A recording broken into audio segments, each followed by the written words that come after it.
COVID-19.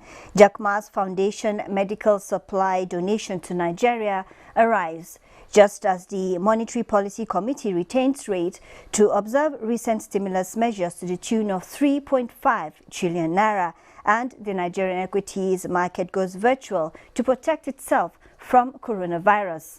This is Business Express reaching you from Abuja, Nigeria's capital. I am Amina Nujaim. Welcome to the program.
Nigeria receives delivery of medical supplies donated by Alibaba founder Jack Ma Foundation. It's the first COVID-19 medical relief coming all the way from China. Emmanuel Ayemiro was at the cargo section of the Nnamdi Azikiwe International Airport, Abuja. The items landed in Lagos yesterday and has been evacuated to Abuja by the Nigerian Air Force C-130. The items, according to the Permanent Secretary of the Ministry of Health, Malam Abdulaziz Mashi Abdullahi, who led the Nigerian delegation on behalf of the Presidential Task Force, is going inside the aircraft to inspect those items. Haruna, please, let's go and check out what is happening. I'm glad to inform the general public that we received the first consignment of donations received from Jack Ma Foundation from China. This consignment first landed in Addis, Ethiopia. He sent a whole cargo of aircraft for all the African regions, and our own bit is what we are seeing here. It's about 20,000 test kits, about 2,000 gowns, and about 100,000 masks that we are using. And I want to seize this opportunity to call on the generality of well-meaning Nigerians that government cannot fight this COVID-19 alone. It's an opportunity for our well-meaning Nigerians, both individual and corporate, to come and see what they can do so that we can fight this COVID together. In the meantime, the Monetary Policy Committee has held monetary policy rate at 13.5% and retained all parameters as global economic situation worsens. Governor of the Central Bank at the end of the second meeting in 2020 of the committee says it became necessary to allow recent stimulus steps taken by the bank to come into effect. Leah Katung Babatunde completes the story. It is the second meeting of the Monetary Policy Committee for the year 2020, unlike January, where weak global growth projections was the driving force for maintaining rates, with the exception of an increase in cash reserve ratio by 500 basis points. Coronavirus is a large determinant here, a pandemic that has gradually etched itself into the sands of history. The concern is further fueled by rising inflation, global economic uncertainty, weak oil prices, reduced revenue, and projected slow GDP growth. Reduction of price modulation, resulting in reduction in the pump price of PMS from 145 to 125 naira per liter, and its contributory effect in boosting aggregate demand, lowering inflation, and improving the wealth of the low income in the society. The Apex Bank recently unveiled the first set of interventions to cushion the negative impact of the deadly coronavirus to the tune of 3.5 trillion naira, with a reasonable proportion going to healthcare provision and a commitment to support local pharmaceutical companies. Governor Mefele say the MPC resolved to allow the stimulus measures to permeate, as increasing the MPR will be counterproductive. The committee, nevertheless, was of the view that there was a need to be cautious in loosening, given the fact that it will exacerbate an already worsening inflationary condition, resulting in massive pressure on reserves and exchange rate. The committee resolved to keep the benchmark interest rate MPR at 13.5%, cash reserve ratio held at 27.5%, the asymmetric corridor retained at plus 200 basis points and minus 500 basis points around the MPR, and the liquidity ratio retained at 30%. Paul Alaje, senior economist, SPM Professionals, joins us via Skype to look at the outcomes of the MPC meeting, which ended Tuesday in Abuja, and the implication to the Nigerian economy, bearing in mind the coronavirus pandemic. Hello.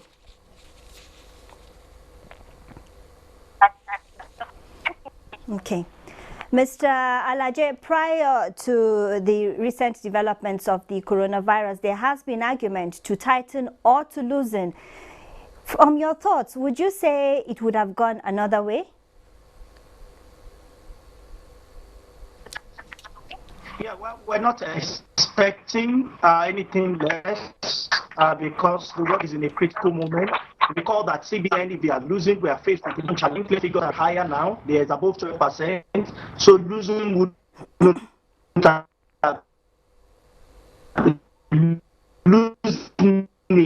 have been an option.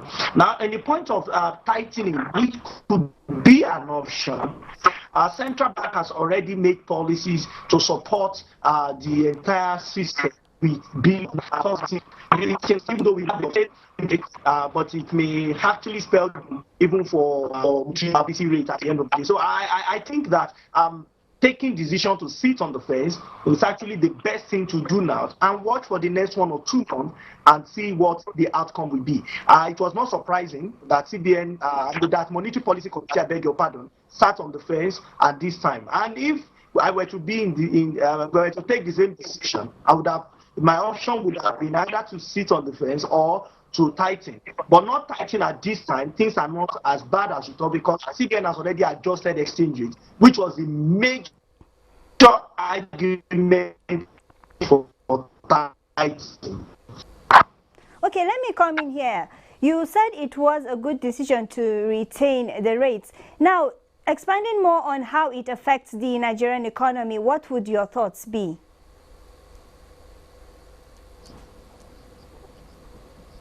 May not have so much of effect on Nigerian economy, because already Nigerian economy growth position might be worse off. If you lose it, it also had implication on inflation. We are having battered on both sides already. Now, COVID-19 has reduced global oil prices, and because of trade dispute between the two major countries, so it becomes very challenging for authorities to decide on that. We have the less effect of all evils around us. And I think I really stand behind the Monetary Policy Committee, and I join them in taking this decision also. Okay, now with 3.5 trillion naira, the initial stimulus put in place by the CBN, would you say the numbers are enough, and how far would it go? I think the number is good, but it's not enough. Never enough. I think central bank coming days we see announce more stimulus packages, particularly to all Nigerians that need to sit at home. If you ask me, I would advocate for a total shutdown of the system, apart from essential duties, media, health, and so many other essential services and markets. If anything must open, it should be food market. That is what we should have now. The virus does not travel. It is human beings that move it from one point to another. If that must happen, government through central bank must, as a matter of urgency, put some stimulus packages, some fund in the pocket of individuals, particularly those that live by the vulcanizers in Nigeria, the poor people, those who might not be able to afford 1 week or 3 weeks, as the case may be, to stay in their homes. I think central bank, with the team and fiscal authority, we need to concentrate on this in order to help Nigeria out of the great economic quagmire. Okay, now you're talking about the fiscal authorities. The NPC has some advice for them as well as the legislature. What should be their role in the near term in safeguarding the economy? Well, the fiscal authority requires a lot of fiscal adjustment. This is not the time where we have a lot of financial recklessness or loopholes in our spending. I think this is the time where government needs to prepare for high cushioning. COVID-19 disappear from around the world in the next 2 months. I hope it will come in next April. But if you see half COVID-19 anywhere in the world, it's time. So this of in protecting the economy by also making policies that will make provision for this. Okay, there are feelers that the falling oil prices may not improve anytime soon. The CBN governor even echoed that. Now, in terms of revenue options for Nigeria, what would you say? Well, I don't see so much of revenue option right now. I could say that if the major source of income, which is oil, is not good, we may need to look at alternative sources, which of course we have to do with company income tax, personal income tax, as the case may be. But even at that, we might even need to consider some tax holiday for businesses, because if they have private sectors, workers to stay at home, how will they generate revenue? They are not in government. For me, I think we need to prioritize expense and overhead right now, particularly for state government and also for federal government. The revenue option is not so very clear, and it's not just Nigeria that is affecting, it's in the world over. This is time where people spend from previous savings. Unfortunately, our excess crude account is almost lean as we speak. So we did not prepare for a day like this.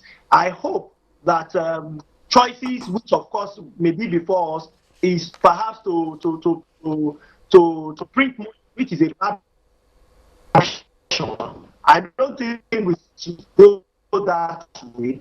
And borrowing will be another which we want to consider. But the debt service to revenue, they better on credit caution before we make a decision among the options. Okay, Mr. Paul Alaje, a senior economist with SPM Professionals. Thank you for your insight. Now, the Securities and Exchange Commission (SEC) has postponed the first Capital Market Committee meeting scheduled for April as part of measures to mitigate the spreading COVID-19 on capital market operations. The CMC is a quarterly gathering of stakeholders in the capital market community and other sectors of the financial system to discuss market and financial issues aimed at moving the economy forward. SEC, in a circular, released a number of market market-focused adjustments to be adopted in the interim in response to the effects of COVID-19, which includes filling and processing of applications electronically, extensions of deadline on 2019 annual reports and first quarter 2020 reports. Meanwhile, the Nigerian Stock Exchange has granted listed companies 60 days grace period for the submission of their audited financial statements for the year ended 31st December 2019. And following the raging effect of COVID-19 in the country, the Nigerian Stock Exchange this Wednesday temporarily closed its trading floors and began to engage in remote trading from March 25th. Early this week, the NSE Chief Executive Officer Oscar Oyema said in a statement that the decision became imperative due to recent developments in the country. The 30-day remote working plan, however, excludes essential staff. Meanwhile, the U.S. stock futures turn around after a coronavirus aid deal. Bosede Abel has an update. Global markets thrived in early trading of Wednesday, 25th March, after a massive $2 trillion coronavirus stimulus bill was struck between the White House and Senate stateside. European markets traded mostly positive. DAX appreciated by 2.58%, FTSE 100 3.11%, and CAC 40 3.36%. In Asia, stocks were up. Nikkei top 8.04%, Shanghai Composite 2.17%, and the Hang Seng Index 0.381%. Stock futures in the United States also indicated positive open. Dow Jones Industrial Average rose by 11.37%, S&P 500 9.38%, and Nasdaq Composite topped 8.12%. Same optimism applied to Africa's markets. South Africa's JSE Africa Top 40, Namibia's overall index, and Tunisia's Tunidex were positive, while Nairobi's All Share and Ghana's GSA Composite were negative. Thank you, Bosede.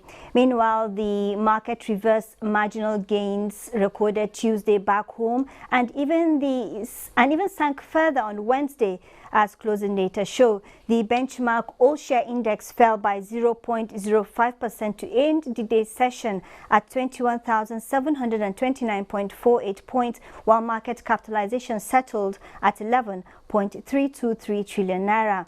233 million equities swapped hands in 3,874 deals valued at 2.239 billion naira. The banking stocks dominated activities led by GT Bank, Zenith Bank and Access Bank.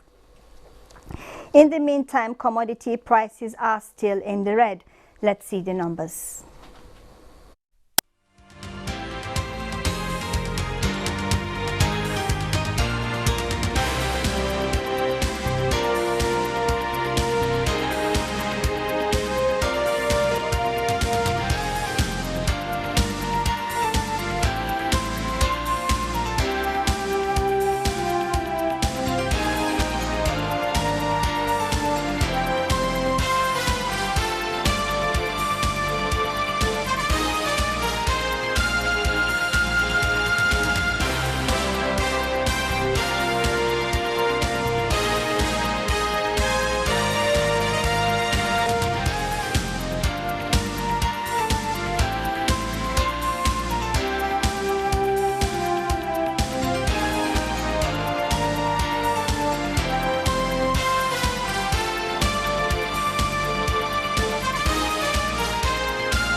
Meanwhile, the market reversed marginal gains recorded Tuesday back home and even sank further on Wednesday as closing data show. The benchmark all-share index fell by 0.05% to end the day's session at 21,729.48 points, while market capitalization settled at 11.323 trillion naira.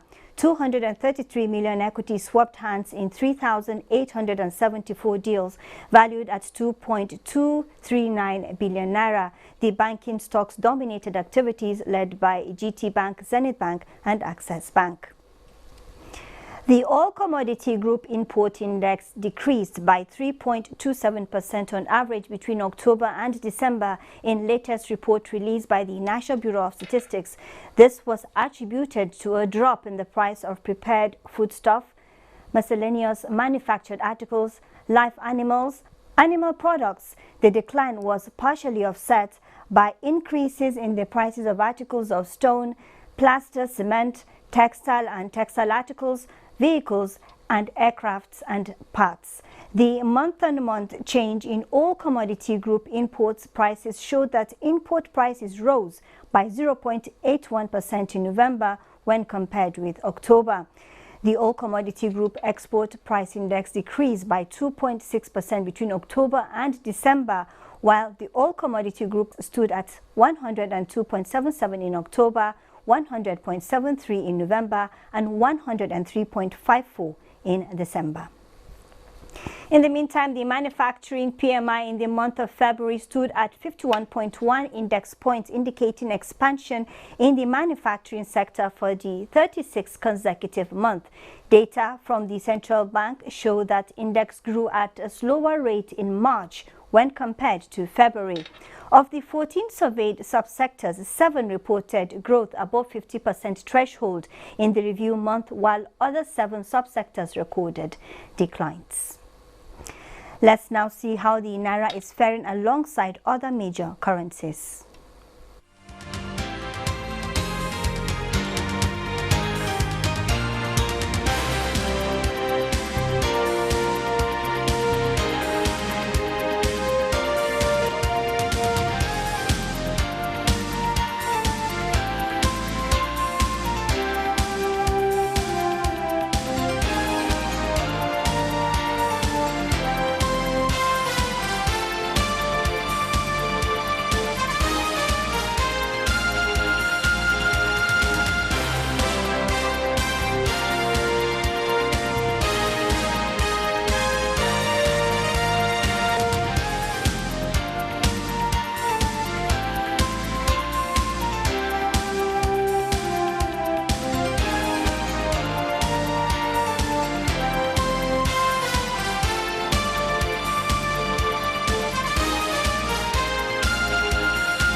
This is the point where we ended this edition of Business Express. We value your feedback, so keep the comments, observations and suggestions coming. Be informed all previous episodes are available on YouTube on NTA's channel. You can communicate with us on Twitter and the handle is NTA News Now. Don't forget the hashtag BizExp. Remember to always wash your hands with soap under running water as the world battles COVID-19. Be safe out there. Business Express returns on Friday. I am Amina Nujain. Thanks for watching.